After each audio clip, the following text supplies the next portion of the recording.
bilang iyong mga boss, hayaan mo kaming naman ang magpadama ng aming damdamin. Kami ang tinugurian niyong boss, ngunit ang aming asawa, mga magulang, kapatid at anak ay nasa ibang bansa dahil sa kawalan ng trabaho sa ating sariling bansa. Ang tawag sa kanila ay VIP or Very Important Persons. Ngunit sa pag-alis nila, pag-uwi nila, ay hindi nila nararamdaman ang pagiging VIP. Sa bawat kilos, gusto pang patawan at mas taasan ang mga fees o babayarin. Kahit pondo sa programa para sa kanila, lumiliit pa. Maganda pakinggan ang VIP, ngunit Ginoong Pangulo, mukhang hindi pa ganito ang turing ng lahat sa kanila. Opo, gumaganda na ang sitwasyon at dumadami ang trabaho sa ating bansa. Ngunit hindi pa rin nagbabago ang sistema sa trabaho at sa negosyo para sa aming mga boss. Bagkus, pabor na pabor pa din sa mga boss na mayayaman. Ang mga oportunidad ay pinagkakait sa mga boss na mahihirap. Sa katotohanan, sa pagganda ng ekonomiya, ang mayaman lalo pang yumayaman. Ang mga mahirap, hindi pa rin masyado nagbago ang sitwasyon. Hindi tumaas ang sweldo, hindi tumaas ang kita. Yung ibang boss na mahirap, lalo pang humirap. Madami pa rin ang 5 months lang ang trabaho para hindi sila maregular.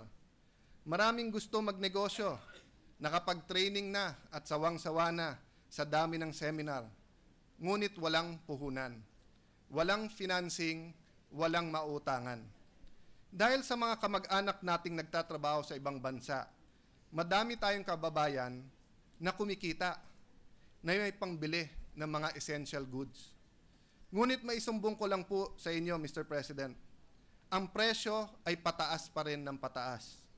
Buti pa ang dating Pangulo nakababa na sa pwesto, pero presyo ng bilihin hindi pa bumababa, pataas pa rin ng pataas. Mabuti pa ang dating Pangulo, sa paglaya, nakita na niya ang kanyang pamilya at malaki pa rin ang kinikita nila.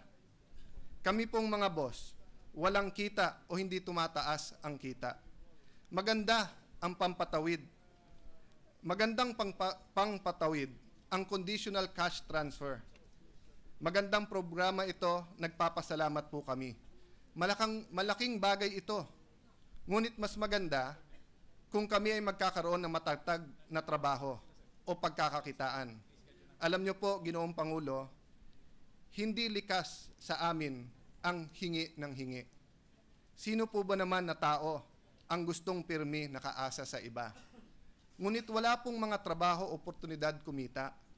Tulungan niyo kami, programang pangkabuhayan, negosyo at trabaho po, at hindi kayo magsisisi.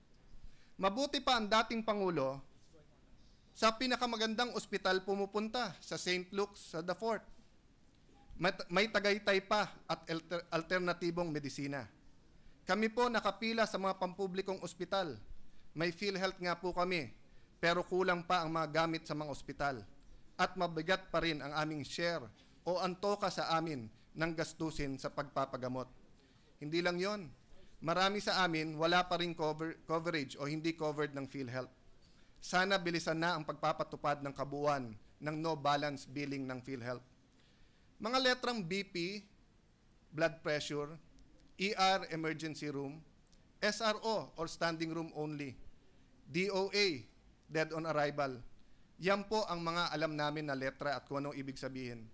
Ano po ba ang ibig sabihin ng MRI? Ang ICU, ang CT scan. Bakit po pag private hospital, maganda? Pag pampubliko, kokonti maganda, karaniwan, pangit, o punong-puno, o hindi namin maabot. Para pong cellphone na parating nakapatay pag tinatawagan mo. Pag tinawagan mo, sasabihin, sorry, can't be reached. Sorry, hindi maabot. Tama po ba yon? Akala ko, kaya tinawag na pampubliko dahil para sa amin yon. Ginoong Pangulo, napanood niyo po ba ang opening ng Olympics? Sabi po kasi doon, walang bansa ang tatawagin na civilized kung hindi gagamutin ang tao dahil wala siyang pambayad.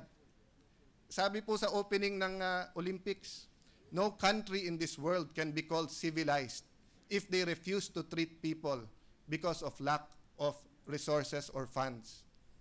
Tayo ho ba pinariringgan nila? Kasi sa atin po, o nga, hindi ka tatanggihan ng ospital.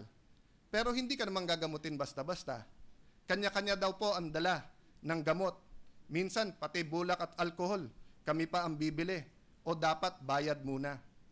Ang mahirap po, lalo na yung mga mahihirap na kailangan ng operasyon, waiting pa parate ho. Waiting habang wala pang pambayad. Waiting po, naghihintay, hindi po waiting. Iba pa pong issue yan. Paserve niyo po ang pampublikong ospital. Minsan nga po, sa awa ng mga doktor, sila na nag-aabono ng pambiling gamot at ibang mga kailangan namin.